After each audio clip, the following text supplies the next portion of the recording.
getting the community together to say, this is a real issue and it's got to be addressed. Yes.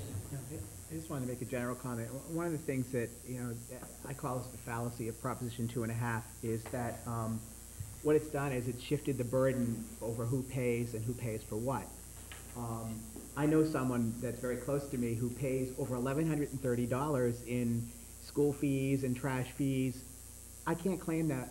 I mean, that person can't claim those as tax deductions. So what it's done, it's taken $1,130, $450 for busing, $400 for athletics, $100 for extracurricular activities, $180 for trash fee. 10 years ago, I think it's maybe 10 years ago, all that was covered by our tax rate. But with Proposition 2.5, all your municipal boards have done, we have to find a way to pay for those things. We can't raise it by taxes, so we add fees.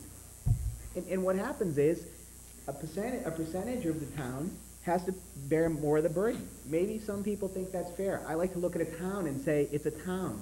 It's the all for one, one for all motto, and that's not what's happening now. So I look at the override as saying, at least, and I know some people have a hard time sharing the pain, but everybody shares the pain.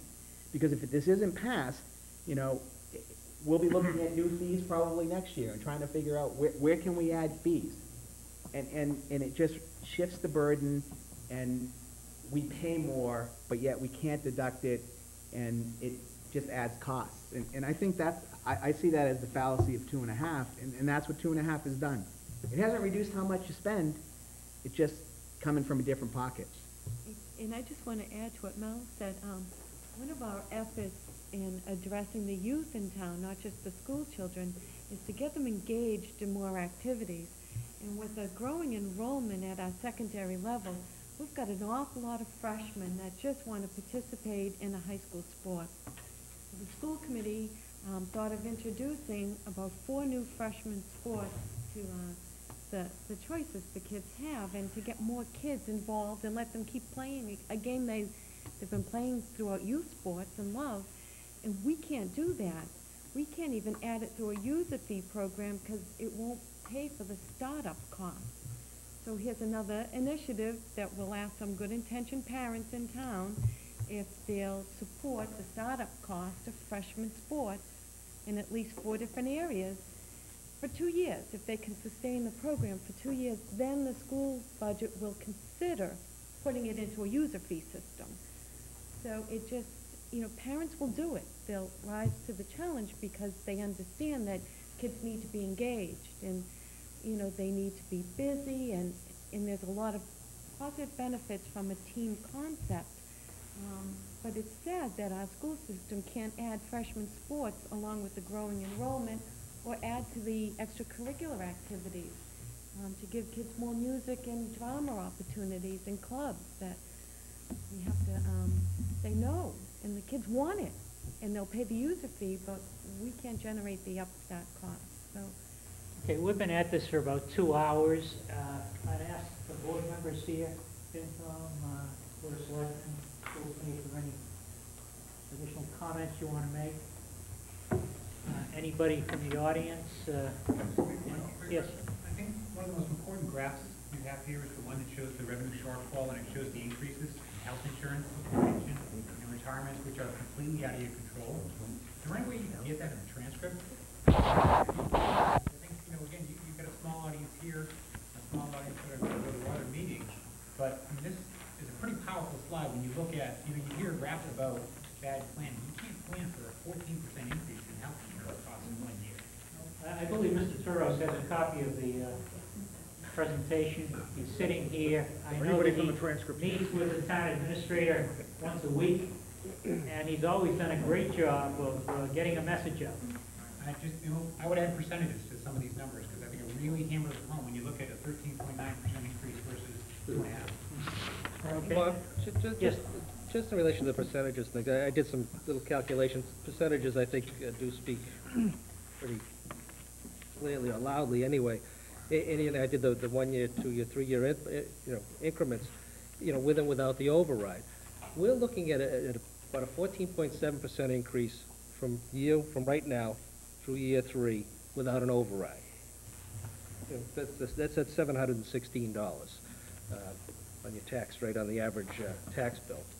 So that's about a 14.7% increase. With the override, you're about 27.8%. It's almost double. Again, $716 is what the incremental costs are going to be over the next 3 years on the average household, on their taxes. And the override is going to add another $638 on top of that. I mean, those are significant numbers. I mean, you're talking about asking the average homeowner, with a house assessed at $450,000, to come up with $1,354. $113 more a month. Right, and that's before taxes, because you're getting, Right. Well, no, you get that in your Schedule A. well, yeah, you pay more property taxes. But you pay more property taxes, but you get that on your Schedule A. But I mean, you're talking about $113 a month if you, at the end of year 3. You know, it's, and again, year 1 is a big year, year 2 it dips a little bit, then year 3 kind of levels off a little bit. But, you know, the first year is significant with or without the override. The difference between without override and without an override is $60 additional a month in year 3. Additional. So I mean, it's those are pretty. If that doesn't get people's attention, I don't know what will. You know, as Bob pointed out, you know, we don't have a room full of people here with a diversity of interest and views. But if that doesn't get people's attention and get them thinking about what are we up against here, your taxes on the average household are going to go up $53 a month anyway, whether we do nothing. We just move forward. We're asking it to go up $113 in year 3. You know, so It's not just for the schools. no, this is the town as a whole. And again, what we've worked very hard and very closely together, worked very hard together and closely together to come together and prioritize the level of services that we think that the general public as a whole requires, expects to have delivered from each and every department that we have under general government and the school department. And in order to do that, this is what it's going to cost to do it. If we don't move forward in this particular fashion, you can expect less. You're not going to get it. You're not going to get ALS. You're not going to get student-teacher ratios in the mid-20s, you know, as opposed to 30. You know, you're not going to be getting the recreation programs unless you're paying for it, user fees, outside your tax dollars. You're not going to be getting a whole host of issues here, a whole host of services that we currently enjoy. So, you know, we want the input. We want a large participation at town meeting. We want the community to come together and assist us in either agreeing with us as far as our prioritization, what the cost is going to be, you know, or telling us, no, we can't afford it, and we will live with that decision. But again, it's our obligation, and to the point of Mr. Simons and Mrs. Bailey, it's our obligation to present to the general public exactly what those level of services are going to be and what dollars are going to buy. And that's what we're attempting to do. And again, people will make the decisions based upon their sense of priorities, their pocketbooks, and what they feel they can afford, and what we as a community should be doing, not just for our children, but for our elderly, for our general public, whether it be the street maintenance and road repairs and, you know, police and fire calls. That's what we're paying for. And it's not cheap. It's not getting any cheaper. I don't expect an awful lot of help from state government. And until the formulas change and until the distribution of wealth trickles back on down here to the resident taxpayers, we're going to have to bear the burden of the substantial increase in cost of doing business and delivering the services that we do.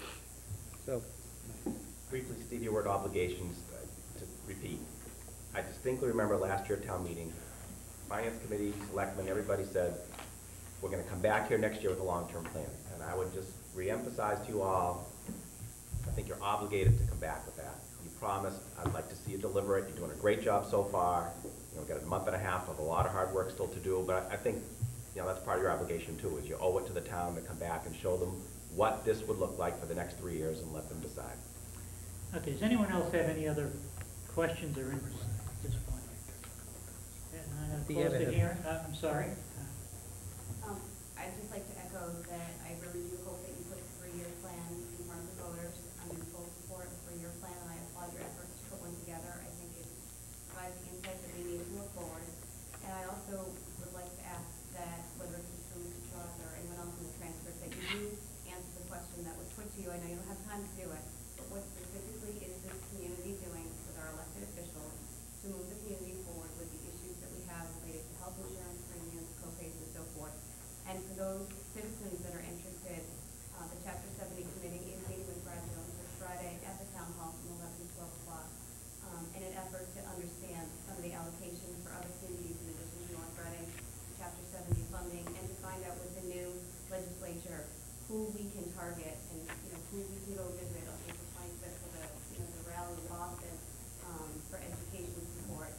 find out what more we can be doing as our citizens as well. So I'd like to encourage anyone who's interested, please join us this Friday at 11 to 12 in our hall.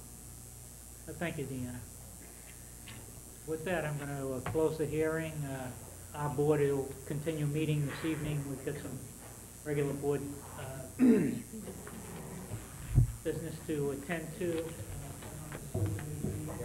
We'll try.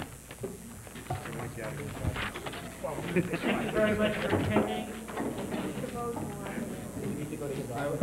For your budget, staffing